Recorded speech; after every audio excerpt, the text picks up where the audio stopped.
So I've had another arrival in the post. Now, some of you may remember my last little quick video where I managed to get an Acorn Electron and it's +3 in the post. Well, I've kind of got a bit of a mission to build the ultimate Acorn Electron now, and in order to do that, it's missing the obvious +1. But I decided not to get any old +1, but to get Dave Hitchins' new version of +1 with the AP6 in it. And as you can see, he's done it in this surprisingly well-finished 3D printed case. And that gives us the two original ROM slots, or ROM cartridge slots you would have expected on the +1. And on the back, it gives us the traditional joystick port, and the Centronics port, so that we can have a printer. But in addition, I can show the camera better, you get yourself an actual DB9 joystick port as well, so you can use more modern joysticks with it, which is a really great addition.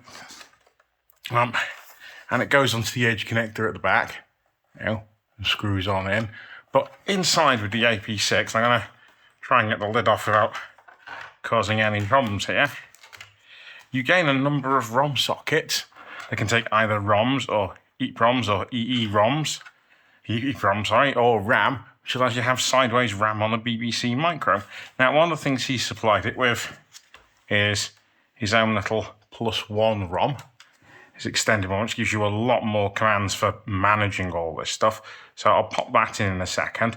But first, we're going to attach this to our Acorn Electron.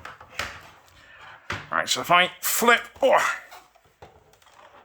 Electron with +3 open, you'll see we've got the edge connector complete with dust cover. We'll now carefully slide that along the table. And see, we've got the screws to secure it in place, because these all mechanically anchor together surprisingly well for a 1980s expansion system. Right, let's loosen these screws off of it. These are machine screws, and there is like a groove like this goes through. Still need a bit more screwed on it.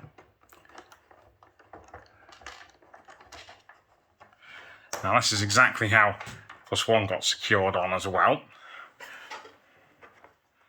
Which, hence you don't have a ton of, oh no, my +1 fell off type stories for the Electron like you do with the expansion pack on the 81 and 80.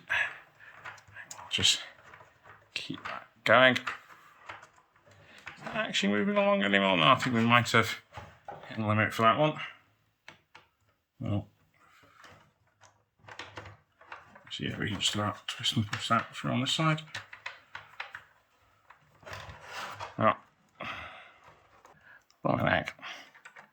I may have to put an edit in here, because some days are getting surprisingly dull. I was going to see if I could do all of this as one take, but maybe not. There we go, do this back on off camera. Back screws right off, and you'll see this slits in.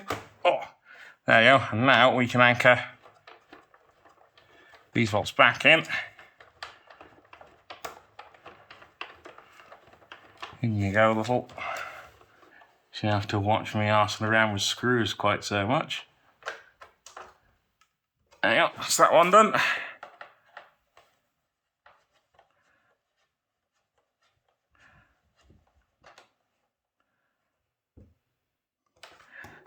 There we go.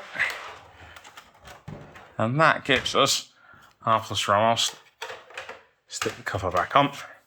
And that gives us our +1. So I quickly pan the camera up, because it's getting to the point where it won't all fit on.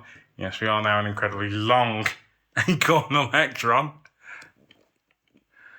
It's beginning to wonder if you sold it by the foot. But there we go, our not quite fully fitting into camera Acorn Electron with its +1. It's AP6, it's +3, and the other thing I got in the post, which is just to make life easy for the kids play on it, we have this cartridge with a whole bunch of games on that we can just slot in. There we go.